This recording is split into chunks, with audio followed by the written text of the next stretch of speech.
October 1940.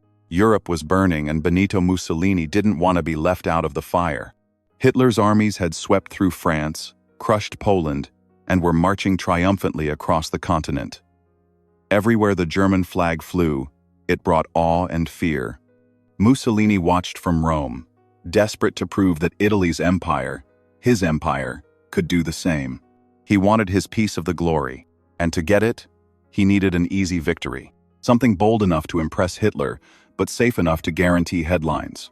Something he could conquer fast, like a showpiece. He found it just across the Adriatic Sea, Greece. In the marble halls of the Palazzo Venezia, Mussolini's generals laid out the plan. Greece was small, mountainous, with fewer than 8 million people. The Italians had modern tanks, bombers, artillery, an entire mechanized army. Greece had mules, outdated rifles, and officers who still used World War I maps. It looked perfect. A quick, flashy campaign to remind the world that the new Roman Empire could still strike. Italian newspapers mocked the Greeks relentlessly.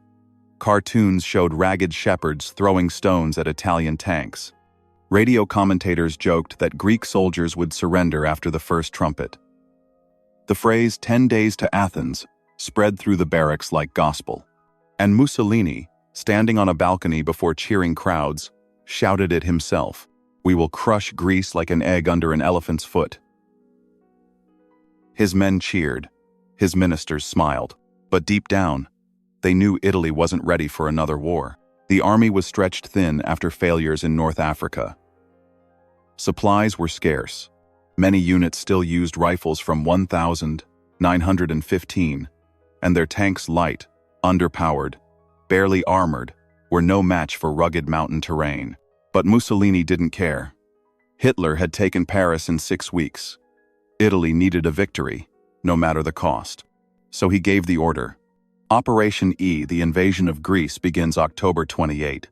That morning, as the sun rose over the Adriatic, Italian bombers screamed through the clouds toward Greek airfields.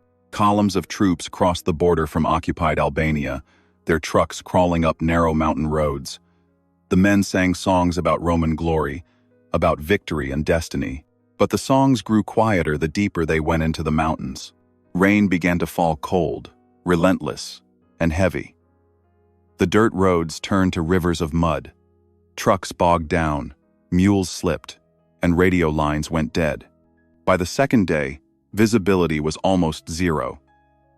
The great mechanized army found itself crawling, blind, through a maze of rock and fog, and waiting for them, dug into the slopes of Epirus, was a small Greek force fewer than half their number, under General Alexandros Papagos.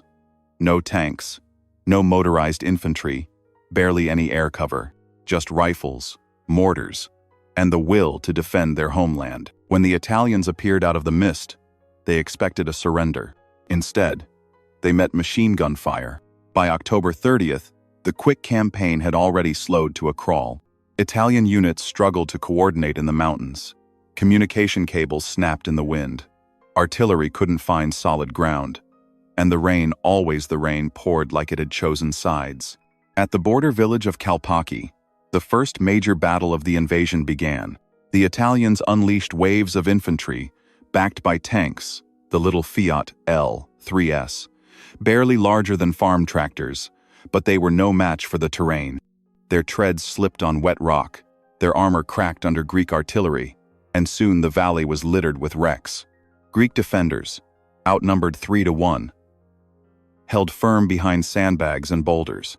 The villagers joined them, old men carrying ammunition, women bringing bread and water through the mud. Priests blessed soldiers as they loaded their rifles. From the hills, Greek machine guns opened fire. The Italians were stunned not by the bullets, but by the ferocity. They'd been told this would be a parade. Instead, it was a nightmare. Reports began to reach Rome. Roads impassable. Enemy resistance stronger than expected. Troops demoralized. But Mussolini refused to listen. He accused his generals of cowardice, demanding faster progress. Meanwhile, The Regia Aeronautica Italy's Air Force tried to bomb Greek positions, but the weather made flying suicidal. Planes crashed into mountain peaks, vanished into fog, or hit their own men by mistake. The lightning war had turned into a blind stumble through mud and ice, and the Greeks were learning fast. General Papagos began moving reserves to the front. Every village sent volunteers. Even civilians carried ammunition on donkeys through mountain trails to supply the troops. The Greek army had little equipment, but endless morale. And when the rains finally turned to snow, the Italians realized they were trapped. Their thin uniforms offered no protection. Their boots froze, trucks broke down, and supply convoys vanished in the storm. Soldiers burned fuel cans just to stay warm. On November 3rd, an Italian officer wrote in his diary, "We thought we were lions. Now we are ghosts in the snow." By mid-November, the offensive had ground to a total halt. Rome had promised Athens by the end of the month. Instead, Italian troops hadn't even secured the first ridgeline. But Greece wasn't done, not even close. Across the mountains, Greek divisions prepared for something no one in Rome believed possible: a counterattack. They'd waited, watched, and now as the storm cleared, they began to move. Tens of thousands of Greek soldiers, carrying rifles, bayonets, and artillery dragged by mules, started pushing north. Villagers waved flags as they passed. Church bells rang in every town. Even the wounded begged to return to the front. On November 14th, they struck. At first, the Italians didn't understand what was happening. Then they realized the Greeks weren't defending anymore. They were advancing. The Italian line broke like glass. Units collapsed, retreating through the same valleys they'd entered just weeks earlier. Machine gun nests abandoned, trucks overturned, wounded left behind in the snow. The invaders had become the hunted. By the end of November, Greek troops had pushed the Italians back into Albania. Mussolini's dream of empire had turned into a humiliation broadcast across the world. Rome went silent. The newspapers that once mocked Greece now printed only casualty lists. Italian radio stopped reporting from the front entirely, and somewhere, in a frozen Albanian valley, a young Italian soldier looked up at the snow falling from the sky and whispered, "This isn't war. This is judgment." Winter came early to the Balkans in 1940. The Pindus Mountains were buried under snow so thick that soldiers sometimes vanished into it mid-step. Winds howled through the valleys, freezing rifles in men's hands. Even mules struggled to climb the icy passes. But through that blizzard, an army was moving, not retreating, not surviving, advancing. The Greeks had turned the impossible into their strategy. General Papagos's men didn't have fancy tanks or fuel trucks. What they had was grit and geography. They knew every ridge, every path, every blind turn that could trap an Italian column. Their supply lines ran through goat trails. Their artillery was dragged by hand. At dawn, on November 14th, they launched the first phase of their counteroffensive. The Italians, half-starved and frostbitten, were caught completely off guard. At Corse, a key Albanian stronghold, Greek forces stormed through Italian positions in freezing rain, capturing over 1,000 prisoners. Entire battalions threw down their rifles, desperate to escape the cold and the endless gunfire echoing off the mountain walls. By the end of November, the Greeks had crossed the border entirely. It wasn't supposed to happen. Italy, the founder of fascism, the inheritor of Rome's legacy, was now being invaded by the tiny nation it had mocked. Greek newspapers printed headlines that read like revenge songs. "We are not fighting for conquest," one declared. "We are fighting for our homes." When Greek troops marched into Albanian villages, locals came out to cheer them. Farmers handed out bread and wine. Orthodox priests blessed them with signs of the cross as they passed through. Even the weather seemed to favor them. Italian air support couldn't fly in the blizzards that now rolled daily across the front, and the Greek army kept going. From the valleys of Pogradec to the ridges of Tepelena, they advanced mile by mile. Captured Italian supply depots became their lifeline. They turned abandoned trucks into barricades, captured artillery into their own firepower. Every victory seemed to defy logic, and every defeat humiliated Mussolini further. In Rome, the fascist leader was furious. He raged at his generals, blaming them for cowardice, for incompetence, for failing the empire. But the truth was simpler. Italy had underestimated a nation that refused to bow. By mid-December, the Greeks had captured over 25,000 Italian prisoners and seized mountains of equipment.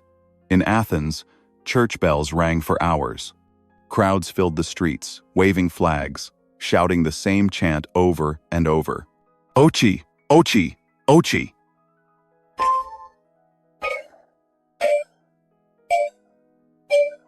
No, no. The word that had started the war, Greece's defiant no to Mussolini's ultimatum, had become their battle cry. They had turned back an empire, and the world took notice. British newspapers began calling Greece the David of the Balkans. Winston Churchill famously declared, "Hence we will not say that Greeks fight like heroes, but that heroes fight like Greeks." In every sense, this was a moral victory that shook Europe. But victory has a cruel weight, and the Greeks would soon learn how heavy it could be. By the start of 1941, the war in Albania had frozen in place. The Greeks had advanced more than 60 miles into enemy territory, capturing key mountain passes and pushing the Italians into defensive positions. But winter, their ally, had turned into a monster. Snowdrifts swallowed trenches. Food shipments froze solid. Ammunition had to be carried by hand through knee-deep ice. Soldiers wrapped newspapers around their boots for warmth. It was a triumph that had gone too far. In Athens, people still celebrated. They hung blue and white flags from balconies and toasted to Papagos's name. But at the front, Greek commanders were growing desperate. Supplies were dwindling, and Italy, humiliated but not broken, was preparing to strike back with everything it had. Mussolini couldn't stand the shame any longer. His lightning war had become a public embarrassment, and Hitler's Germany was watching closely. So, to save face, Mussolini ordered a massive counteroffensive, Operation Primavera, or Springtime. Tens of thousands of fresh Italian troops, reinforced with new artillery and air support, poured into Albania. Mussolini himself traveled to the front to personally oversee the attack, wearing a spotless uniform and riding in an armored car more like a showman than a general. He told his officers, "This time, we will drive them into the sea." But words couldn't melt snow or steady shaking hands. When the offensive began in March 1941, the mountains erupted in thunder. Artillery shells screamed across frozen ridges. Machine guns rattled through the fog. Italian planes dropped bombs on slopes already buried in snow. And yet, once again, the Greeks did not yield. In the narrow passes near Tepelina, the Italian advance stalled almost immediately. Greek soldiers, dug deep into rock shelters, held their positions through sheer endurance. Entire regiments fought hand-to-hand in blizzards, where visibility dropped to 5 feet. The cold was so brutal that rifles froze shut and men lit fires behind enemy lines just to unstick the bolts. An Italian colonel wrote in despair, "It is as if the mountains themselves fight for Greece." After 2 weeks of relentless assaults, the Italian offensive collapsed again. Mussolini returned to Rome in humiliation. His springtime turned to ice. By March's end, the Italian army had lost over 12,000 more men and gained virtually no ground. The dream of conquering Greece was dead, but the nightmare for Greece was only beginning. In Berlin, Hitler was furious not with the Greeks, but with Mussolini. The failed invasion had delayed Germany's plans to strike the Balkans and reach the oil fields of Romania and beyond. Worse, it risked giving Britain a foothold in southern Europe. Hitler decided to clean up Mussolini's mess himself.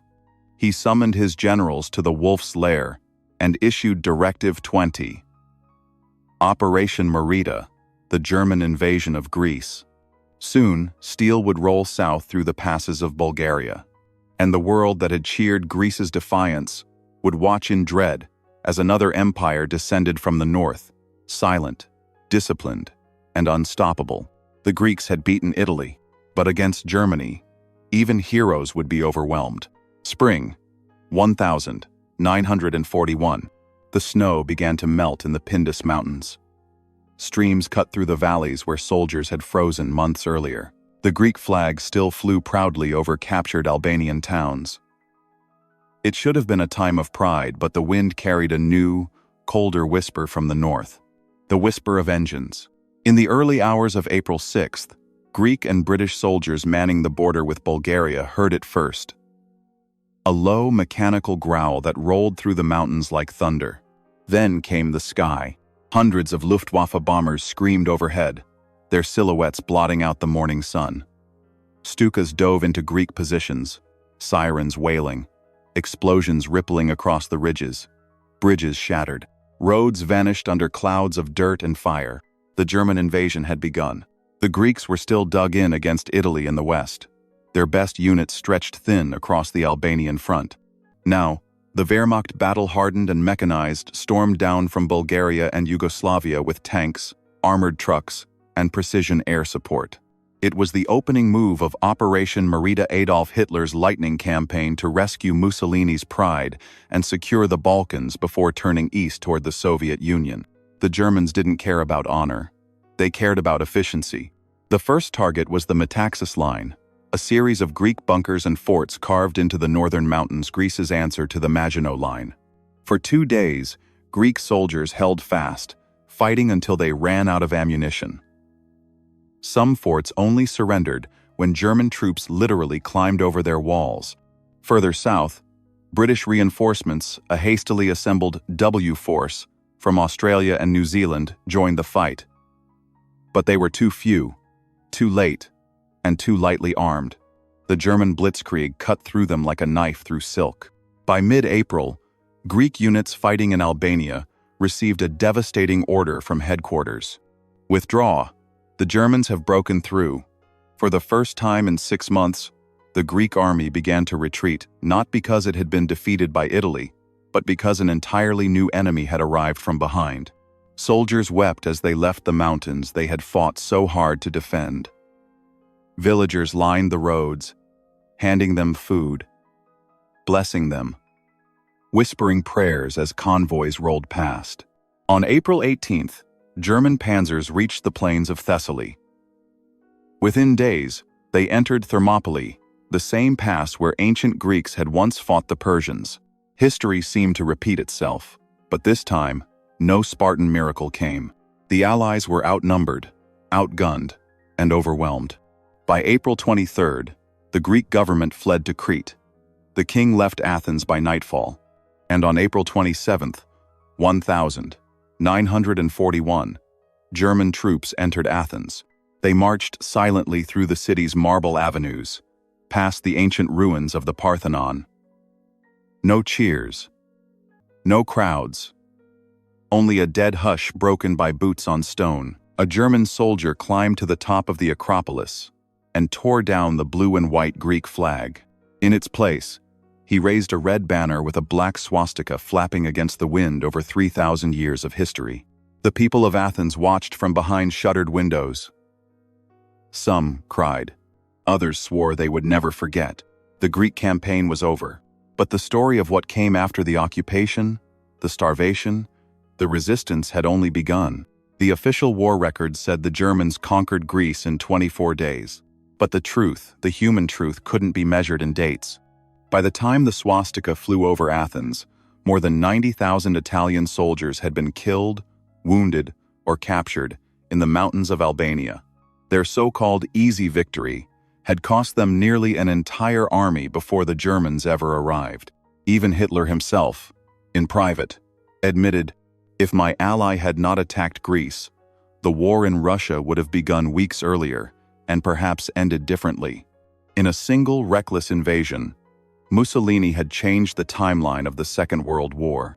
The Greeks may have fallen to the might of the Reich, but their defiance had bought time. Time that would later bleed into the German advance on Moscow, into the frozen snows, where another empire would break. Meanwhile, Greece suffered beyond comprehension. The occupation divided the country into zones. The Germans controlled the key cities, the Italians, the countryside, and the Bulgarians, the north. The population starved. Thousands froze to death in the winters that followed. Resistance fighters fled into the hills, waging guerrilla war against both occupiers. Yet even in despair, the Greeks never surrendered their spirit. Old songs returned. Flags were hidden in walls. Secret schools taught banned history. And when Mussolini visited the front in 1941, he traveled under heavy guard, terrified of ambushes from the very villages his army had once mocked. The empire he promised had become a prison of fear. Back in Rome, fascist propaganda tried to spin the disaster. They called it a strategic delay, a heroic test. Anything but what it truly was. A humiliation so deep that it stripped Mussolini of all credibility in Hitler's eyes. By 1943, when the Allies invaded Sicily, Italian soldiers exhausted and disillusioned surrendered by the thousands. Some even joked bitterly that they'd already learned defeat in the snows of Albania. And in Athens, when the Nazi flag finally fell in 1944, the people raised their own again, tattered but unbroken. That flag, the same one that had been torn down from the Acropolis 3 years earlier, became a symbol not just of survival, but of defiance, the proof that pride could outlast conquest. When news of liberation reached the mountains, old veterans of the 1940 campaign gathered in silence. One Greek officer, who had fought since the first day of Mussolini's invasion, simply said, "They mocked us for being small. They forgot that mountains do not bow." In the end, history remembers moments of courage more than years of conquest. And for all the empires that rose and fell during World War II, the Greco-Italian War became one of those moments, small on the map, enormous in meaning. For Mussolini, it was a humiliation that never healed. When German officers met with their Italian counterparts after the campaign, they often spoke with a kind of cold pity. The Wehrmacht respected the Greek defense more than Italy's offense. German commanders privately called the Italians tourists with rifles. Even Hitler himself, while dictating his war journals in 1942, said bitterly, "The performance of the Italian army in Greece was a disaster that forced us into a campaign we did not need." That campaign, the diversion into the Balkans, delayed Operation Barbarossa by critical weeks. Those lost weeks turned to ice when German divisions were later caught in the snow outside Moscow. Some historians would later call it one of the most consequential delays in military history. Mussolini, of course, refused to see it that way. He blamed his generals, his equipment, the weather, everything but himself. But even his own officers had grown weary. The myth of the new Roman Empire had cracked beyond repair. What had begun as a boast 10 days to Athens had ended in an avalanche of defeat. In cafes, from Milan to Palermo, whispers began to spread. If we can't beat Greece, how will we stand against Britain? Or Germany? Or anyone? The illusion of fascist invincibility was gone. And yet, amid the rubble of Mussolini's ego, something extraordinary emerged. Respect even from enemies. When the Greek resistance rose against Axis occupation, many Italian soldiers, disillusioned by their government, defected to fight alongside them. Some even surrendered their weapons to Greek partisans. It was a quiet, unrecorded redemption, the kind that never makes propaganda reels, but lingers in memories. In the villages of northern Greece, people still tell stories of those winters. How peasants shared bread with starving Italian conscripts. How enemies became brothers under the same snow. It was there, perhaps, that Mussolini's dream of empire finally died, not in Rome, not in Berlin, but on a frozen mountain where hunger, fear, and humanity met in equal measure. After the war, Greece lay shattered cities in ruins, villages burned, fields empty. But when the last occupation flag was torn down in 1944, something deeper remained unbroken. The mountains, the spirit, the memory of saying no. Every October 28th, Greece celebrates Ojai Day, the day their prime minister refused Mussolini's ultimatum, the day their people chose defiance over surrender. Across the country, church bells ring, parades march, and schoolchildren wave flags not to glorify war, but to remember what courage looks like when the world expects silence. That single word "no" had changed everything. It had echoed through the Balkans, across occupied Europe, and into the halls of Berlin itself. It proved that even the smallest nation could wound an empire if it stood tall enough. For Italy, the shame of 1940 would linger long after Mussolini was gone. The dictator's own downfall came just 4 years later, overthrown, executed, and hung in the streets by the very people he once promised glory. The empire he dreamed of had never been real. But the story of Greece, the shepherds who stood against tanks, the farmers who carried ammunition through snow, the soldiers who fought in torn boots and frostbitten hands, that story became legend. And in the end, that's what history keeps. Not the size of armies, but the scale of courage. Not the promises of tyrants, but the voices that said no and meant it. In a quiet Albanian valley, where the rusted shells of Italian tanks still lie half buried in grass, the wind moves softly through the pine trees. You can almost hear the echoes of that winter, the songs, the cries, the defiance that refused to die. The mountains, even now, seem to whisper, "Empires come and go, but those who stand for their land endure forever." And that is how a nation once mocked as weak became the measure of strength itself.